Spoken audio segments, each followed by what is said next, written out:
thank you so much for all of you for coming today. So this is the first annual Carnegie Prize in Mind and Brain Sciences. And I want to give you a little history of how this prize arose, and then tell you a little about the recipient, and then tell you a little about the award that comes with the prize as well.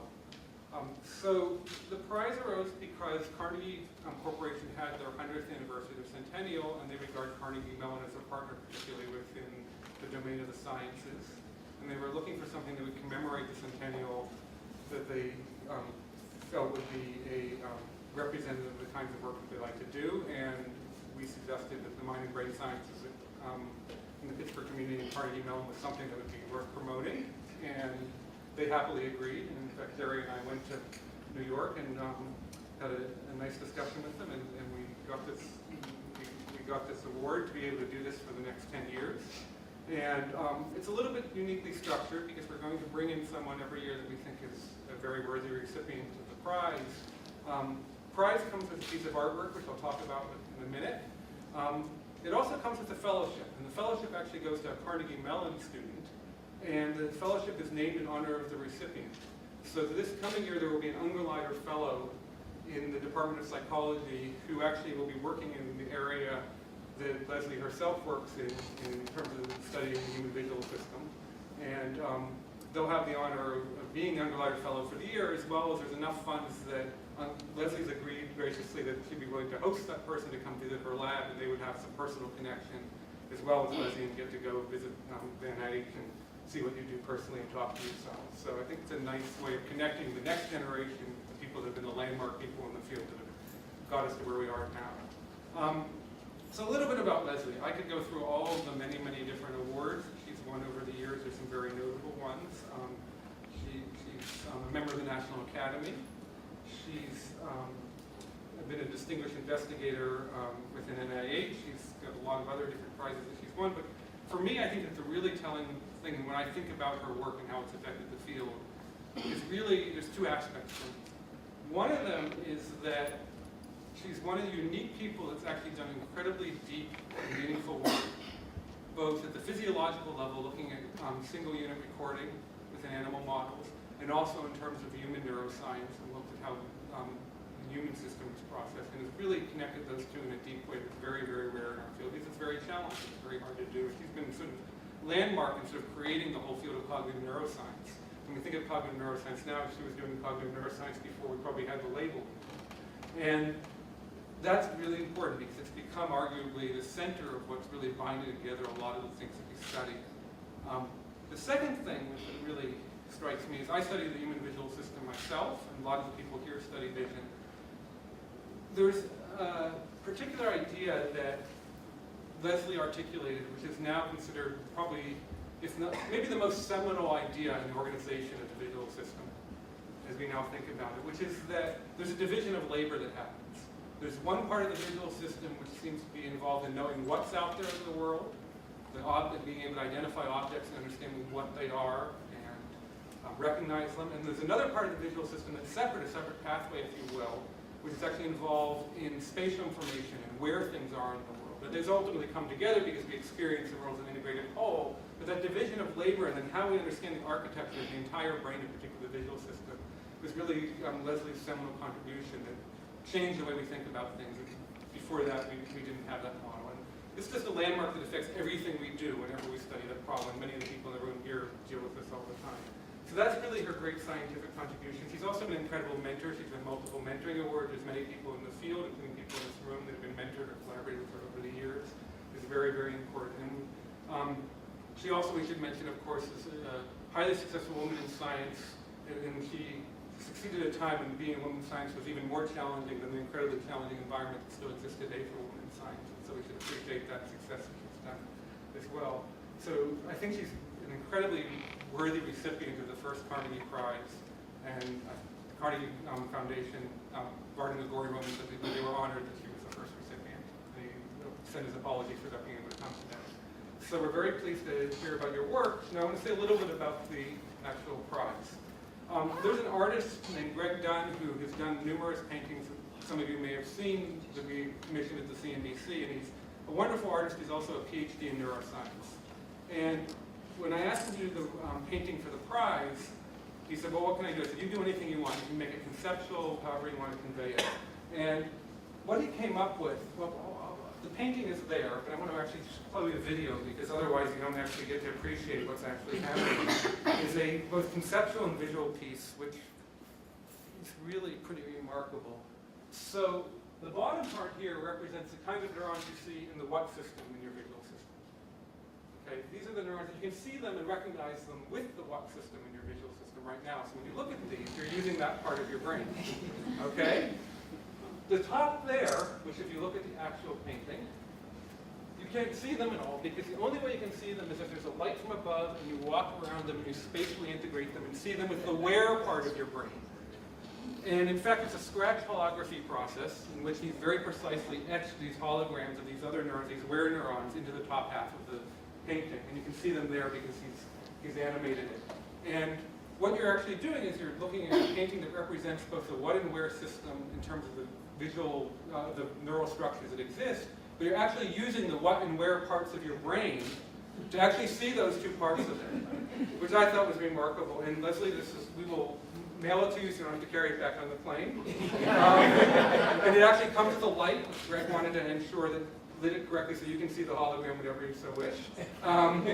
And as well, there will be a print sent to the Carnegie Corporation, which will be there with a commemorative plaque on it as well. And so I think it's a wonderful piece commemorating the landmark research we've done over the years. So without further ado, you don't really want to hear me, you want to hear Leslie. So I'm going to get out of your way and just cue up your talk for you. So why don't you all help me congratulate Leslie on this year.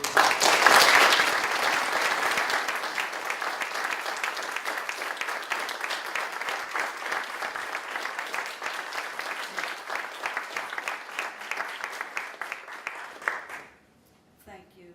I am really, really touched. This is just great. I will treasure it forever. And I'm very, very happy to be here today to see so many friends. I actually, oh, do I talk into that? If we can get Lower, lower. It doesn't mind any lower here. I can't grow. I've grown as tall as I can get. Okay. So what I'm going to tell you about today are some of the studies that we've been doing for the past couple of years on face processing. And when you think about it, face recognition is actually a remarkable ability given the tens of thousands of different faces one can recognize, even sometimes many, many years after a single encounter. And because of this remarkable ability, it's been proposed that there may exist specialized neural machinery in our brains to process faces in particular. And the evidence for specialized neural machinery comes first from the existence of prosopagnosia, which is an impaired ability in recognizing familiar faces. This occurs in humans, sometimes after typically bilateral occipitotemporal damage. And second, the existence of face cells, which have been described in the inferior temporal cortex of monkeys. These cells respond vigorously to the appearance of faces and little or not at all to the appearance of other complex non-face objects. In fact, when these cells were first described in the late 60s and early 70s by Charlie Gross at Princeton and his colleagues, and then later a few years later by Edmund Rolls and David Parrott at Oxford, the scientific community met this with disbelief. How could there exist face cells in the brain? And yet, these cells have now been replicated so many times in so many different laboratories under so many different conditions that they're simply accepted as scientific fact. Now, more recently, neuroimaging studies in humans have also demonstrated what we call face-selective regions. And in humans, there appears to be a network of such regions. This slide shows a ventral view of the human brain, looking up at the bottom of the brain, in which these little circles denote several of these face-selective regions. So at the back of the brain, here, we have the OFA, the occipital face area. Moving forward, we have FFA, the fusiform face area. We have an area in the posterior superior temporal sulcus, which is also selective for processing faces. And these areas together are what we consider the core of the face processing network. But it turns out that there are extensions of this core. In particular, we have an area in the anterior temporal lobe, an area or areas within prefrontal cortex that are selective for processing faces, and finally, a region in the amygdala. And there have been numerous investigations looking at the functions of these areas, and often investigators ascribe different components of face processing and facial recognition to these different regions.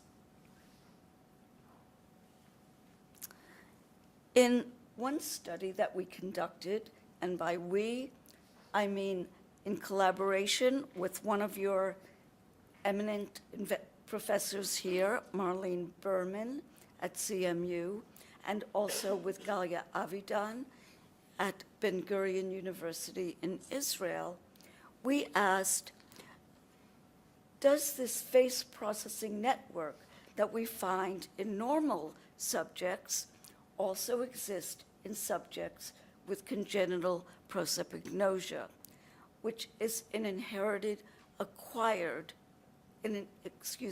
not an acquired condition, but an inherited impairment in face recognition. Now, there are various aspects of congenital prosopagnosia.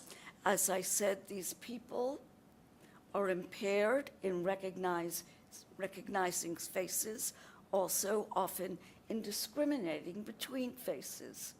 They typically use other cues, such as auditory cues, for face recognition. It's an inherited, we know from looking at histories and family trees, that it has an autosomal dominant mode of transmission and is thought to affect perhaps about 2% of the population. These individuals are otherwise cognitively normal, with normal IQs, and they're typically right-handed and don't have any low-level visual impairment that would explain this high-level cognitive impairment. So they have normal color vision, normal motion vision, normal orientation. And in the study I'm going to describe, we looked at the face processing network in a group of subjects with congenital prosopagnosics and compared it to well-matched controls. And in the first study, we asked, do the areas that we see in normals that are selective for face processing also exist in subjects with congenital prosopagnosia? And to answer that question, we mapped these regions that are more activated, this is an fMRI study, more activated by faces than other non-face objects. Here we used houses, and we had the subjects performing a one-back working memory task. So on this task, a stimulus appears, either a face or a house, and the subject has to say whether that was the same face or a house that appeared on the trial just before. So I hope you can see this image. These are the activations from our normal subjects. And these are two parasagittal views. This is a slice through the brain like that, the back and front of the brain, back and front of the brain. And here we see color-coded our activations. So here we see OFA, the occipital face area, FFA, the fusiform face area, a region active in the superior temporal sulcus, also a region that's typically called LO, or the lateral occipital area, and then moving forward, an area in the inferior frontal sulcus. On this other sagittal view, which is more lateral, again, we see the inferior frontal sulcus activation, and now anteriorly in the temporal lobe, the anterior temporal lobe region. And now let's look at a prosopagnosic, congenital prosopagnosic patients. Again, two sagittal, parasagittal slices. We see robust activation, OFA, FFA, LO, and STS. Robust activation in prefrontal cortex again. Here, on this other sagittal slice, again, inferior frontal activation, but no evidence for any anterior temporal lobe activation. So the congenital prosopagnosics show intense activation in occipital and temporal and frontal regions, but an absence of activation in this anterior temporal lobe region. This greater activation in occipital, fusiform, and prefrontal regions in the prosopagnosic patients, we attribute to the greater effort that these subjects have to make to perform our working memory task.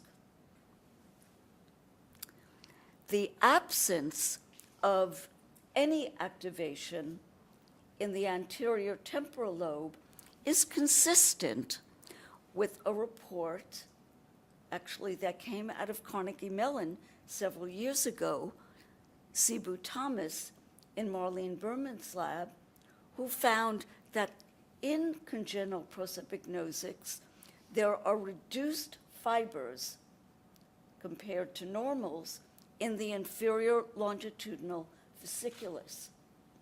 This is a major fiber bundle that runs from the back of the brain forward and is thought to connect OFA and FFA with anterior temporal lobe regions. The next question we asked was, given that these subjects do show activation from major parts of the face processing network, what about the functional connectivity among regions within the network? Is the functional connectivity normal compared to normal control subjects? And so we're measuring functional connectivity, as a number of other groups do in the field, by looking at spontaneous resting state activity, and in particular, looking at correlations of activity among regions in the face processing network. So these are correlations when the subject is at rest, not performing any task. So what we do here is we have to establish seeds, and we do this by using our localizer runs to establish seeds, and then we identify in the resting state regions that show correlated activity with the seeds when the subject is at rest. So basically, we're correlating the time course of activity with the time course of the identified seeds. And this slide summarizes the results of that analysis. So these are correlation matrices. The regions are across the top and down the side. These are the controls. These are the prosopagnosic patients. And so correlated activity is color-coded. A correlation of 1 is in this magenta color. So the activity of each region with itself is shown here on the diagonal. By definition, a correlation of 1. Now, high correlated activity is shown in warm colors,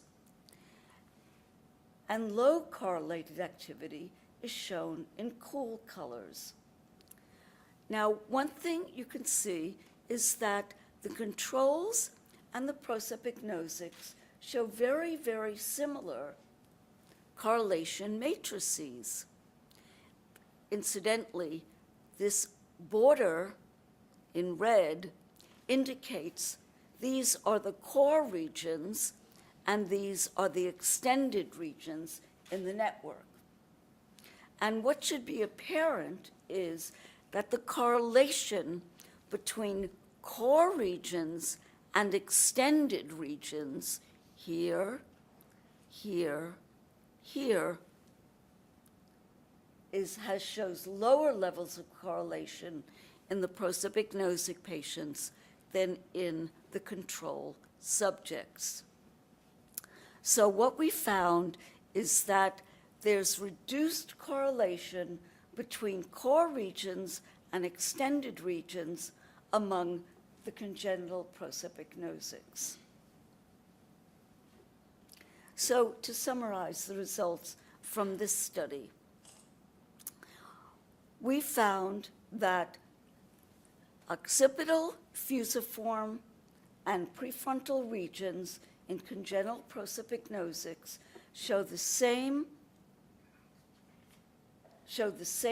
face selectivity as do normal subjects.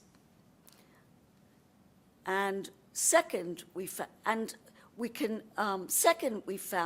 that one can use resting state correlated activity to measure functional connectivity, and this analysis showed that the functional connectivity,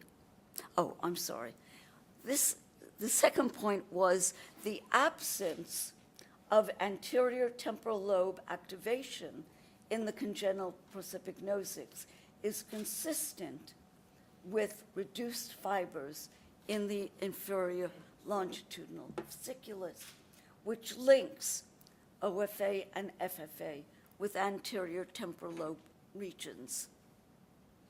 And finally, we find that congenital prosopagnosics compared to normal subjects show reduced functional connectivity between core regions of the face processing network and extended regions of this network.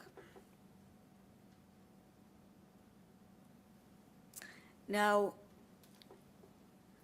face-selective regions have also been demonstrated in monkeys. This is a lateral view of a monkey brain with the sulci partially unfolded, and you can see two such regions buried within the superior temporal sulcus that respond greater to faces than to complex non-face objects. And we call these regions face selective. Now, there's some controversy about the exact number of these regions within STS, but all labs agree that there are between 1 and 3 regions located posteriorly in architectonic area TEO, and between 1 and 3 regions located anteriorly within architectonic area TE. And we often call these face patches. But face processing isn't only confined to the temporal cortex.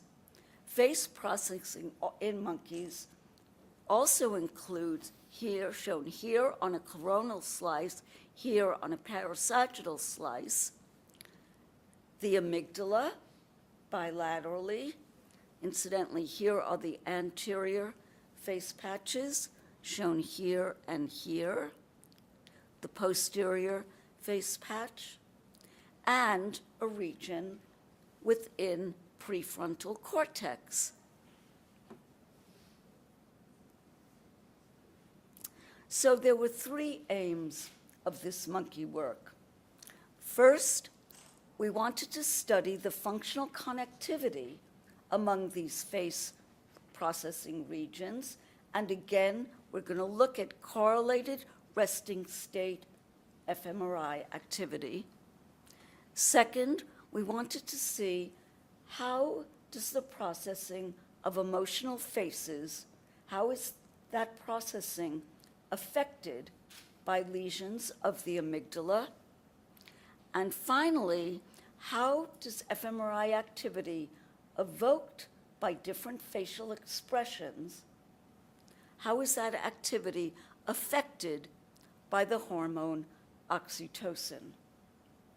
So let's first look at functional connectivity among our face processing regions. And again, we're going to use as a measure of functional connectivity the resting state correlated activity amongst these face processing regions: the posterior face patch, the anterior face patch, the amygdala, and prefrontal face patch. So again, we're going to use, as we did in our human study, we're going to measure spontaneous fluctuations in fMRI activity in the resting state. In our monkeys, in our humans, we had our humans simply look at a blue screen. In our monkeys, we've done 2 conditions, one in which they fixate a central target, and another in which they're in the dark.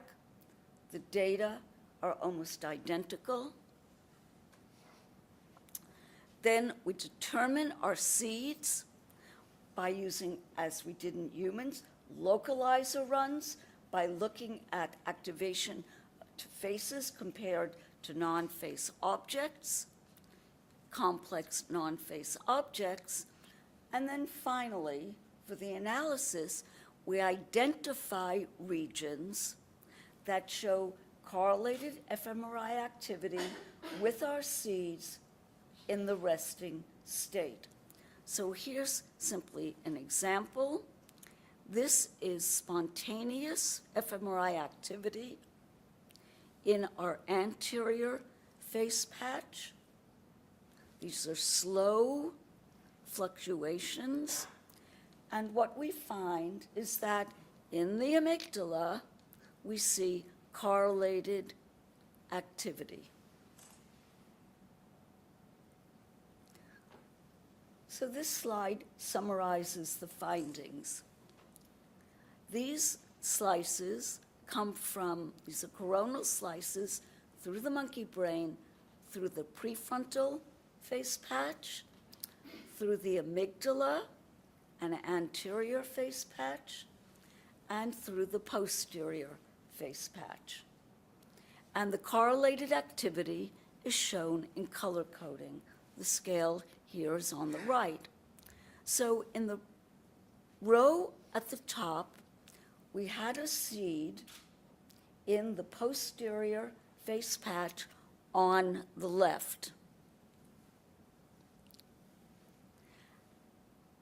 In the resting state, we see correlated activity with the posterior face patch on the right in the other hemisphere, anteriorly with the anterior face patches, with the amygdala, and with the prefrontal face patches bilaterally.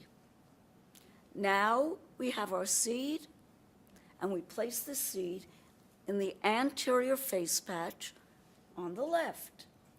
Now we see correlated activity in the anterior face patch, in the other hemisphere, in the amygdala, posteriorly, in the posterior face patches bilaterally, and anteriorly within the prefrontal face patches. And finally, when we place our seed within prefrontal face patch, again, correlated activity in the other hemisphere, at correlated activity in our anterior face patches and amygdala, and correlated activity in our posterior face patch. So the resting state fMRI showed correlated activity among our face processing regions, indicating functional connectivity amongst them. So by measuring this correlated resting state activity, one can indeed demonstrate functional connectivity in the monkey, as one has done in humans. But a big question for us was whether this functional connectivity reflects an underlying anatomical connectivity. If it does reflect an underlying anatomical connectivity, then if one interfered with one of the nodes of the network, for example, knocking out the posterior face patch, one should then see a disruption in the processing of faces in the other nodes. And so to do this experiment, what we did was we injected mucimol, which is a GABA-A agonist, into either the posterior or anterior face patches. And now we're going to look at activity in the other temporal lobe face patch and in the amygdala. For this particular study, the coil wasn't sufficient to pick up activity in our prefrontal cortex face patch. So this is a little bit complicated. Let me walk you through it. These are activations in various regions, the posterior face patch, anterior face patch, and amygdala, to faces and to non-face objects. In blue is our pre-injection data. This is our control data. What you can see in blue is greatest activation in our posterior face patch, reduced in the anterior face patch, and still more reduced in the amygdala. But all these activations are greater than to non-face objects. In red, we're measuring the evoked response to faces and objects after knocking out or inactivating the posterior face patch that's shown in cartoon up here. What you can see is the activation to both faces and objects is basically at baseline in the posterior face patch, as is activation in the anterior face patch and in the amygdala. So inactivation of the posterior face patch eliminates evoked responses to both faces and objects in the anterior face patch and in the amygdala. Now we're going to inactivate the anterior face patch, shown here in cartoon form. Again, responses evoked by faces and objects. Now, when we inactivate the anterior face patch, again, the response is at baseline, both to faces and objects, as is the response in the amygdala, here and here. But back in the posterior face patch, there's not an elimination of the activation to faces, but a reduction, a significant reduction.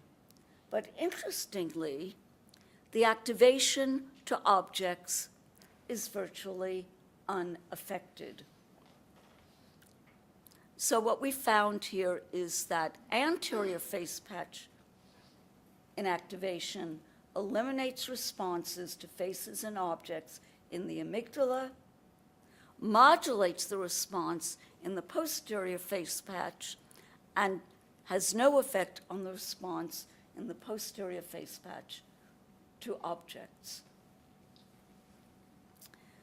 So what these data show is that both the anterior face patch and the amygdala are dependent for their activation on the posterior face patch, demonstrating an anatomical connectivity in addition to functional connectivity amongst these regions. And the data also indicate that this network of areas is hierarchically organized, with probably feedback from the anterior face patch to the posterior face patch, but feed forward inputs from the posterior to the anterior. Now I want to turn to the second aim of the study, of these studies in monkeys, which is to examine how amygdala lesions affect the processing of facial expressions. Now, I just want to remind everyone, these are data collected in our lab. These are human data. And what these were collected by Luis Pessoa a number of years ago. This is a coronal section, a ventral view of the temporal lobe, occipitotemporal cortex. And these are significant activations to fearful versus neutral faces. And what you can see is robust activation here in the amygdala and in a wide expanse of occipitotemporal cortex. So fMRI activity is modulated by the facial expression one shows subjects. And this has been shown in numerous studies in humans. We've also started recording single unit responses from temporal cortex of monkeys. And what we find is this is in inferior temporal cortex, what we find is that about over 30% of the units recorded there show what we call a valence effect, enhanced activation to emotional expressions compared to neutral faces. We show our monkeys monkey faces. So here's to a neutral face, greater activation to a fearful face, and still greater activation to a threatening monkey face. So we asked in this study, do facial expressions modulate activity in the amygdala and in ventral temporal cortex of monkeys as has been found in humans? This is sort of the starting point of the study. And so these are fMRI studies in monkeys. This just shows our slice prescription. And what we showed the monkeys were images of neutral faces, threatening faces. This is open mouth threat.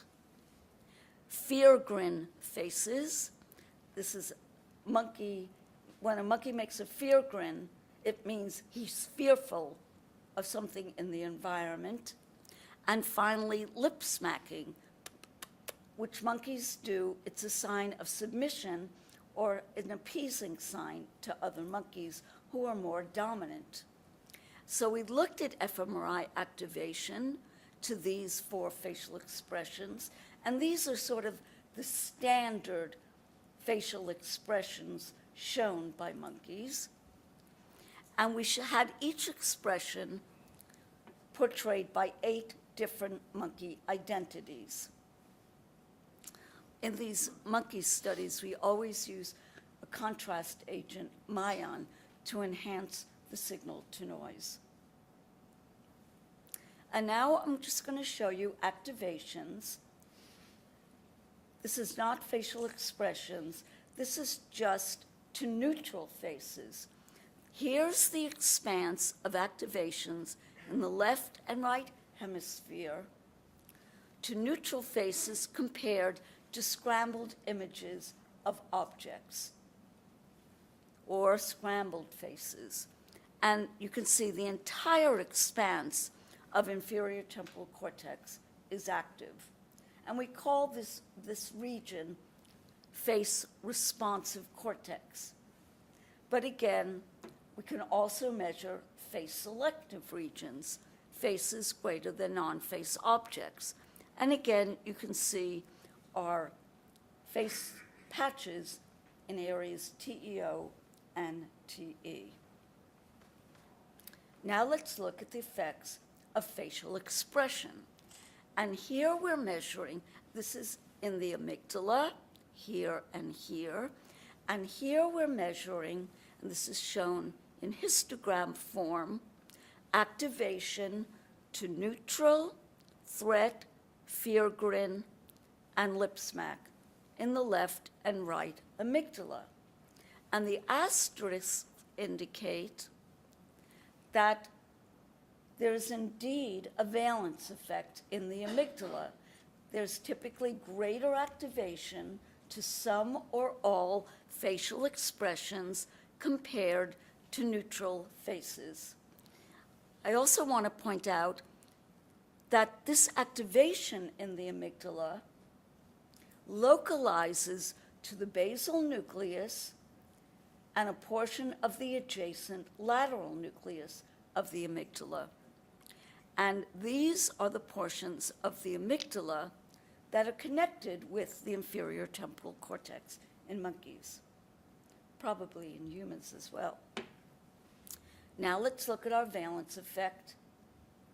In the cortex, again, the histograms show the evoked response to neutral, threat, fear grin, and lip smack.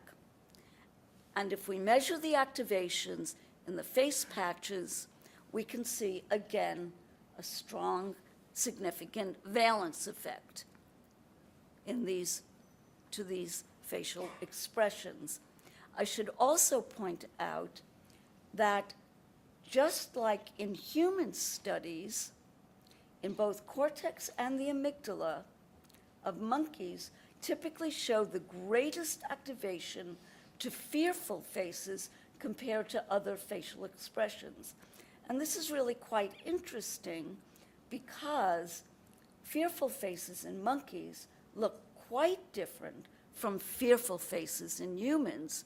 So apparently, this function of activation to fearful faces has been conserved across species. So now we see that we can measure these valence effects in both the amygdala and the temporal cortex. And so our hypothesis was that the activation to emotional facial expressions within ventral temporal cortex would be eliminated or at least disrupted by lesions of the amygdala. Well, why is that? Well, we know from human neuropsychology that there is a disease called Ulrich-Witte disease, and individuals suffering from this disease, and about 50 to 75% of individuals have bilateral amygdala lesions due to tissue calcification. Now, these individuals are typically normal cognitively, they have normal intelligence, but they're very impaired at judging the facial expression of individuals. They're also impaired in recalling both positive and negative pictures they had seen. And they typically show no fear behavior to fearful stimuli. So this is a well-studied patient, SM, studied extensively by Ralph Adolphs at Caltech, and this is simply a picture, a photo of this patient handling a snake, which is typically very fearful for most normal individuals. Now, we also know from the anatomy that the amygdala is in a poised position to modulate activity back in ventral temporal cortex. So this is a little schematic from David Ameral's work, who's shown that if you look at the ventral temporal pathway, V1 projects to V2, to V4, to TEO, and then on to area TE, then TE projects directly to the lateral nucleus of the amygdala, in particular, the dorsal portion. The lateral nucleus projects to the basal nucleus of the amygdala, and the basal nucleus then projects back to the ventral temporal pathway. In fact, not only to TE, but all the way back to V1. So it's a very asymmetric pathway in that the feed-forward inputs arise from TE and the feedback go all the way back to V1. This is a very atypical kind of neuroanatomical arrangement, and we still don't yet understand its significance. So now we're going to look at the effect of amygdala lesions, and this first slide shows activation to neutral faces, neutral versus scrambled, or neutral faces versus objects. And what you can see here is an image that looks identical to normal animals.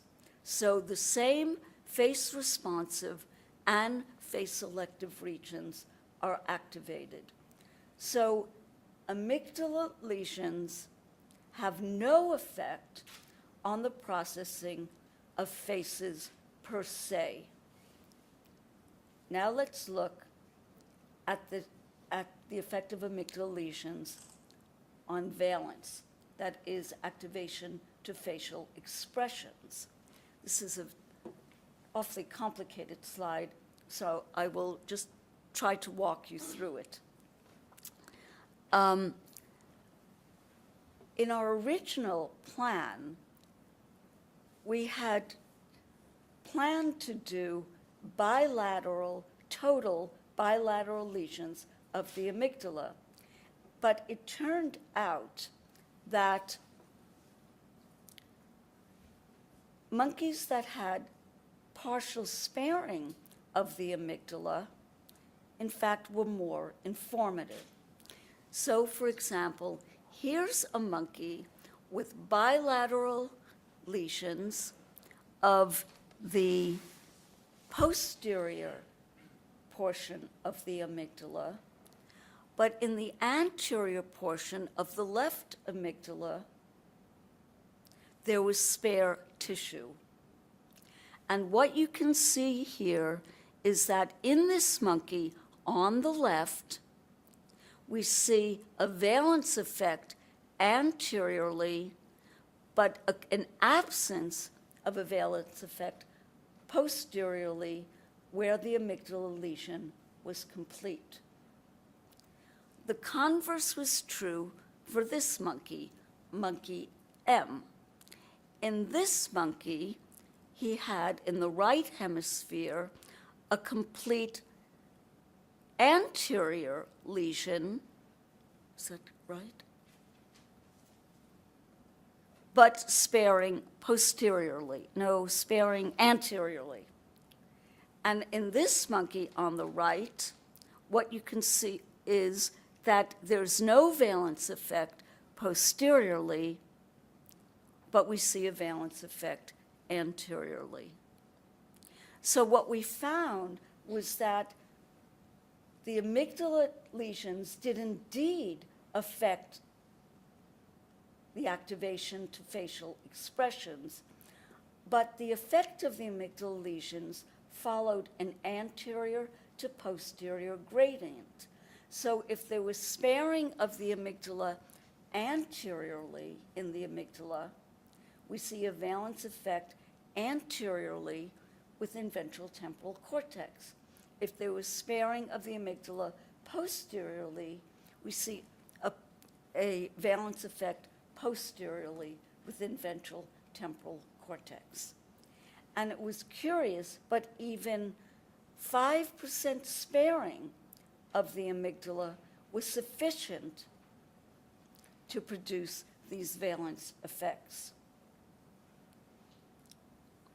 So in conclusion, what we found is that the amygdala is indeed the source of modulatory feedback of emotional expressions to ventral temporal cortex, but that incomplete amygdala lesions spare these activations to facial expressions. And finally, I want to turn to our third aim, which was to look at the effects of oxytocin, which is a neuromodulatory hormone, neurosecretory hormone, on activation to facial expressions in monkeys. So oxytocin, as I said, is a neurosecretory hormone. It's been shown to affect social behavior in both animals and humans. In animals, it affects pair bonding. In humans, it gives rise to increased feelings of trustworthiness. And it's been proposed that oxytocin, or maybe some related compound, could be used as a treatment for autism. So to begin to study the effects of oxytocin on the processing of facial expressions, we've been looking at activation to facial expressions in monkeys using fMRI, and we've been delivering oxytocin via nasal spray. So basically, the monkeys inhale it, and we use as a control just inhalation of saline. And now we're again measuring activation to neutral, fear, grin, threat, and lip smack faces in our monkeys under saline inhalation in blue and after oxytocin. And these are data from the amygdala. And what we found was that, again, what you can see is a modulation, that is greater activation here. I should say these are preliminary data from one monkey. Greater activation to fear than to neutral faces in this monkey. And a complete abolishment of this valence effect after oxytocin inhalation. And here are data from anteriorly, area TE, and posteriorly, area TEO in ventral temporal cortex. And again, with saline, we see the valence effects, and in the presence of oxytocin, elimination of this valence effect. So what we have found is that oxytocin reduces the response in both the amygdala and ventral temporal cortex to emotional expressions, especially to fearful faces. So there's an elimination of this modulation by facial expression. And one question for the future is whether the effects of oxytocin are mediated by oxytocin receptors within the amygdala.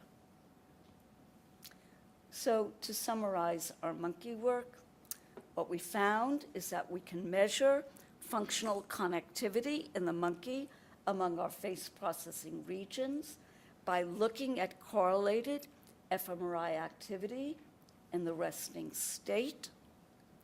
We found that amygdala lesions do indeed convey feedback modulatory influences to ventral temporal cortex, and in the presence of such lesions, we see no valence effects back in cortex.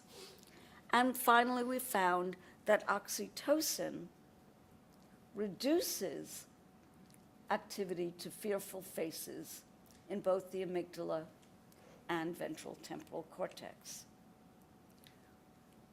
And I really need to thank all of the people who really did the heavy lifting in these studies. In my own lab, Ning Liu and Fadila Hajbouzian, who are postdocs. Also, I want to thank in particular Betsy Murray at NIMH, who collaborated on the amygdala lesion project. Roger Tutel at MGH, who got us started in monkey fMRI, and in fact, several of my postdocs went up to MGH just to acquire these techniques. And finally, here at CMU, Marlene Berman, and back in Israel, Galia Avidan, who have been doing really fantastic work looking at a population of congenital prosopagnosics. So thank you very much for your attention.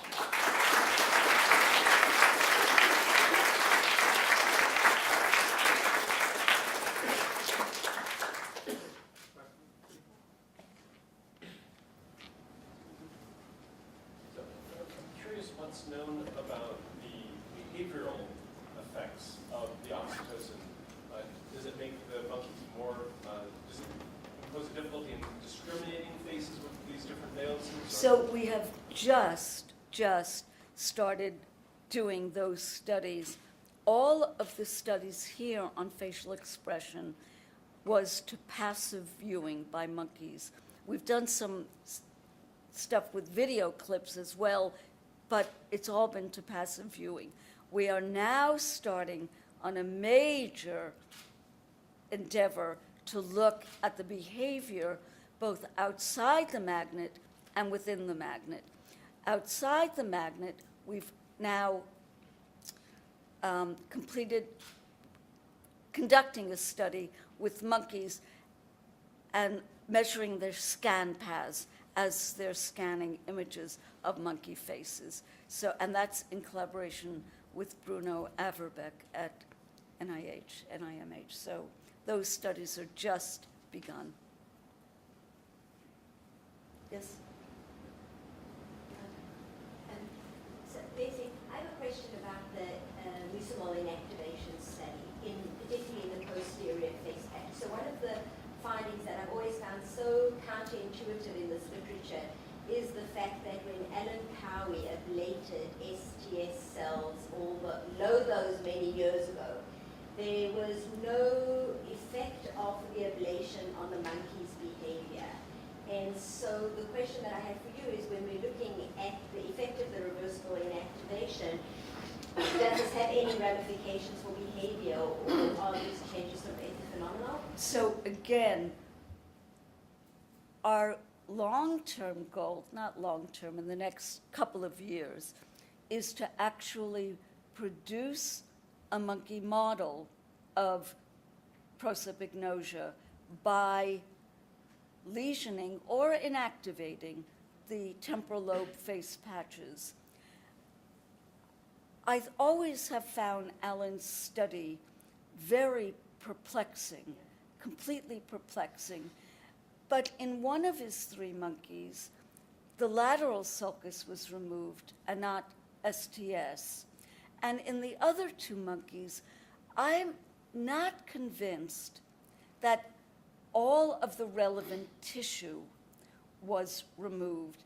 And if you spare any of it, it looks like it's enough to support the behavior. So I think the lesions really have to be complete, and I think we need even more sensitive tests at threshold in monkeys, rather than tests of face recognition. But that is a goal, one of our goals. Yes? Is there any progress on identifying the gene responsible for the hereditary prosopagnosia? Marlene would know better than I. I would say we're only in the very, very early stages of doing that. I mean, the incidence is only about 2% of the population. So in order to be able to really do some of the linkage studies, we need to have a really large sample of individuals, and I'm not sure that we're quite there yet. But I do think that there is something extremely intriguing about the hereditary component and what we know about the anatomy and functional connectivity, Right. suggesting that we may begin to understand something about the specification of the cortical architecture in this condition. Right, and I think also, I mean, there is some confusion in the literature about where one draws the definition of a congenital prosopagnosic, because, I mean, even amongst the normal population, there are variations in our ability to recognize. So I think one needs to have very stringent criteria for designating someone as being CP. Oxytocin has been used in obstetrics to reduce labor during childbirth. So how would you relate that effect to germs? Not at all. I mean, yeah, I mean, it has different actions on different parts of the body. And in fact, some have thought that the effects of oxytocin, some have thought in humans, are due to some peripheral changes, not central changes. But I think now more and more people are starting to measure CSF. We are in our monkeys, and there are people measuring CSF in humans after oxytocin delivery. And there's no question that it is affecting the brain. So I think it has both peripheral and central effects, which may be dissociable. All right, well, if there's no further questions, thank you again. Thank you so much.